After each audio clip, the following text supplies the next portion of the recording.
देखिए क्या होता है कि सहूलियत की सियासत में सब एक दूसरे को बड़े आराम से ना डिस्काउंट दे देते हैं। समझिएगा, ये डिस्काउंट बिल्कुल उस सरकारी सब्सिडी की तरह होता है जो सुनने में बहुत सुहानी लगती है। सब्सिडी है, मुफ्त, लेकिन उसके साइड इफेक्ट बहुत जबरदस्त होते हैं।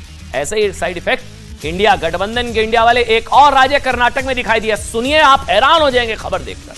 जहां कांग्रेस ने चुनाव से पहले जो 5 गारंटियां दी थी ना, उन्हें पूरा करते करते सरकार का खजाना इस हद तक खाली हो गया है कि अब सरकार के पास विकास कार्यों के लिए पैसे नहीं बचे हैं। जी, और यह बात हम नहीं कह रहे हैं कि डेवलपमेंट के लिए पैसे नहीं हैं। खुद कर्नाटक के उप मुख्यमंत्री डीके शिव कुमार कह रहे हैं।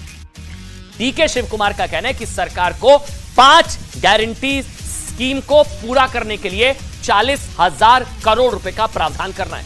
और इसके बाद रेवेन्यू और पीडब्ल्यूडी जैसे डिपार्टमेंट्स जो कि खुद डीके शिव कुमार के पास है, उन्हें विकास के नाम पर देने के लिए कोई फंड नहीं है।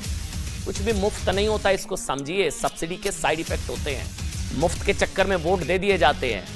उन्होंने दूसरे मंत्रियों को भी ठहरे रखने के लिए कहा है, क्योंकि सब्सिडी से ओतप्रोत 5 गारंटियों को पूरा करने के बाद उनके मंत्रालयों को देने के लिए सरकार के पास फूटी कौड़ी नहीं है। 40,000 ಕೋಟಿ ರೂಪಾಯಿ ನಾವು ಈಗ ಇಡಬೇಕಾಗಿದೆ। ಡೆವಲಪ್ಮೆಂಟ್ ಈ ವರ್ಷ ನಾವು ಕೊಡಕ್ಕಾಗಲ್ಲ, ಇರಿಗೇಷನ್ ಇಲಾಖೆಯಲ್ಲೂ ಕೊಡಕ್ಕಾಗಲ್ಲ, PWD ಕೊಡಕ್ಕಾಗಲ್ಲ। ಎಕ್ಸ್ಪೆಕ್ಟೇಷನ್ಸ್ ಬಹಳ ಇದೆ ಇದಕ್ಕೆ। ಸೊ ಅದಕ್ಕೆ ವೇಟ್ ಮಾಡಿ ನಾವೆಲ್ಲ ಶಾಸಕಾಂಗ ಪಕ್ಷದ ಸಭೆ ಅವರಿಗೆ ಎಕ್ಸ್ಪ್ಲೈನ್ ಮಾಡ್ತೀವಿ। ಪರಿಸ್ಥಿತಿ ಮುಖ್ಯಮಂತ್ರಿಗಳು ಹೇಳಿದ್ದಾರೆ, ಬಜೆಟ್ ಮಾಡುವಂಥ ಸಂದರ್ಭದಲ್ಲಿ ಮಂತ್ರಿಗಳು ಕೂಡ ಅವರು ಸ್ವಲ್ಪ ತಾಳ್ಮೆಯಿಂದ ಇರಬೇಕು ಅಂತ ಮಂತ್ರಿಗಳಿಗೂ ಕೂಡ ಹೇಳಿದ್ದಾರೆ। ಅವರವ್ರ ಇಲಾಖೆ ಮಂತ್ರಿಗಳಿಗೆ ನೀವು ಯಾಕೆಂದ್ರೆ ಹಳೆ ಗೌರ್ಮೆಂಟು ದಿವಾಳಿ ಮಾಡಿಬಿಟ್ಟಿದೆ, ಓಲ್ಡ್ ಗೌರ್ಮೆಂಟ್ ದಿವಾಳಿ ಮಾಡಿಬಿಟ್ಟು ಟೆಂಡರ್ಗಳನ್ನೆಲ್ಲ ಜಾಸ್ತಿ ಕರೆದು ಕಂಪ್ಲೀಟ್ ಬೊಕ್ಕಸನ್ನ ಖಾಲಿ ಮಾಡಿದೆ। ನಾವು ಕೊಟ್ಟು ಮಾತನ್ನು ಉಳಿಸ್ಕೊಳ್ಬೇಕು, ಗ್ಯಾರಂಟಿನ ಉಳಿಸ್ಕೊಳ್ಬೇಕು। ಅದನ್ನ ಮೊದಲನೇ ವರ್ಷನೇ ನಾವು ಉಳಿಸ್ಕೊಳ್ಳುವಂಥ ಕೆಲಸ ನಾವು ಮಾಡಿದ್ದೀವಿ। ಅದಕ್ಕೆ ಎಲ್ಲರೂ ತಾಳ್ಮೆಯಿಂದ ಇರಲೇಬೇಕಾಗ್ತದೆ। ಆದ್ದರಿಂದ ನಾವು ಶಾಸಕಾಂಗ ಪಕ್ಷದ ಸಭೆಯಲ್ಲಿ ನಮ್ಮ ಶಾಸಕರಿಗೆ ಎಲ್ಲರಿಗೂ ತಿಳಿಸ್ತೇವೆ। ಬೇರೆ ಎಮರ್ಜೆನ್ಸಿ ಕೆಲಸ ನಾವು ಮಾಡ್ತೀವಿ। वैसे कर्नाटक में कांग्रेस की 5 गारंटी थी। हर परिवार की पहली मुखिया को 2,000 रुपए प्रति महीने की मदद दी थी ना, एक गारंटी, इसी नाम पर वोट पड़ गया। इस योजना को नाम दिया गया था गृह लक्ष्मी। दूसरी गारंटी थी कांग्रेस के बेरोजगार ग्रेजुएट युवाओं को 2 साल के लिए हर महीने 3,000 रुपए, ये वोट खरीदना कह लीजिए इसको। और बेरोजगार डिप्लोमा धारकों को 15 रुपए महीने की आर्थिक 1500 रुपए महीने की आर्थिक मदद हर महीने।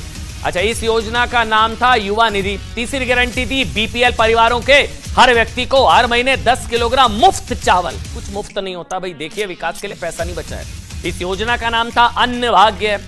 चौथी गारंटी थी गृह ज्योति, जिसके तहत कर्नाटक के हर परिवार को 200 यूनिट बिजली फ्री देने का वादा था। 5 फ्री, कुछ भी फ्री नहीं होता है। और 5वीं गारंटी थी कर्नाटक की हर महिला को बसों में मुफ्त सफर की गारंटी। कि मुफ्त कितना भारी पड़ता, कितना महंगा होता है आम लोगों के लिए। अब विकास के लिए पैसा नहीं है। इस योजना को भी शक्ति नाम दिया गया था। और इन गारंटियों के चक्कर में विकास करने की शक्ति नहीं है, फंड ही खत्म हो गया। ये वो योजना है जिन्हें लागू करने का ऐलान राहुल गांधी ने कर्नाटक चुनाव के नतीजे आते ही कर दिया था। लेकिन आज मुफ्त वाली वही गारंटियां कर्नाटक का विकास रोकने की गारंटी बनती हुई नजर आ रही हैं। कर्नाटक में नफरत की बाजार बंद हुई है, मोहब्बत की दुकानें खुली हैं। ये सबकी जीत है। सबसे पहले ये कर्नाटक की जनता की जीत है। हमने चुनाव में कर्नाटक की जनता से, गरीब जनता से 5 वायदे किए थे। मैंने अपने भाषण में कहा, खारगे जी ने भाषण में कहा, सब नेताओं ने भाषण में कहा था कि हमारे 5 वायदे हैं। हम इन वायदों को पहले दिन पहली कैबिनेट मीटिंग में पूरा करेंगे। मैं फिर से कर्नाटक की जनता को दिल से बधाई देना चाहता हूं, धन्यवाद देना चाहता हूं। अब डीके शिव कुमार कहने के भाई इन मुफ्त वाली गारंटीज के लिए 40,000 करोड़ रुपए का प्रावधान रखा गया। कर्नाटक का बजट इस महीने ही पेश किया गया था, यानी ये प्रावधान अगले 9 महीनों के लिए है। लेकिन अगले साल से इस पर और ज्यादा रकम खर्च करनी पड़ेगी।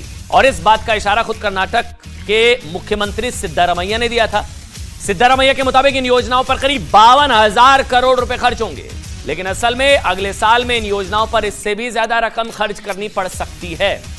हर परिवार की महिला मुखिया को हर महीने 2,000 रुपए देने वाली योजना पर हर साल कितना खर्च आएगा? 30,000 करोड़ रुपए। हर परिवार को 200 यूनिट बिजली मुफ्त देने पर 13,900 करोड़ रुपए। गरीब परिवारों के हर सदस्यों को हर महीने 10 किलोग्राम मुफ्त चावल देने पर 10,000 करोड़ रुपए। महिलाओं को बसों की मुफ्त यात्रा की योजना पर सालाना 4,000 करोड़ रुपए। और बेरोजगार युवक जो हैं ग्रेजुएट को हर महीने आर्थिक मदद देने की योजना पर करीब 250 करोड़ रुपए का खर्च आने का अनुमान है। और इसका टोटल कितना होता है?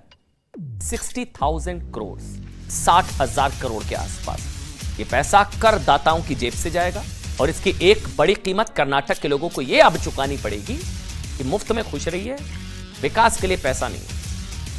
विकास की योजनाएं अगले साल भले ही रफ्तार नहीं पकड़ पाएंगी। अब कांग्रेस इसी तरह गारंटियों का वादा राजस्थान में, मध्य प्रदेश में, छत्तीसगढ़ के चुनावों में भी कर सकती है। सवाल पूछेगा कि फिर विकास रुक जाएगा, और जब ऐसा होगा तो आप अंदाजा लगा सकते हैं कि इन राज्यों की विकास योजनाओं का फिर आगे क्या होगा। और साथ ही एक और बात आपको बता दें, आज प्रधानमंत्री नरेंद्र मोदी ने भी विपक्षी गठबंधन वाले इंडिया को लेकर एक नया नारा दे दिया। उन्होंने विपक्षी गठबंधन वाले इंडिया वाले गठबंधन पर प्रहार करते हुए कहा कि इस बार परिवारवाद को इंडिया क्विट करना ही होगा।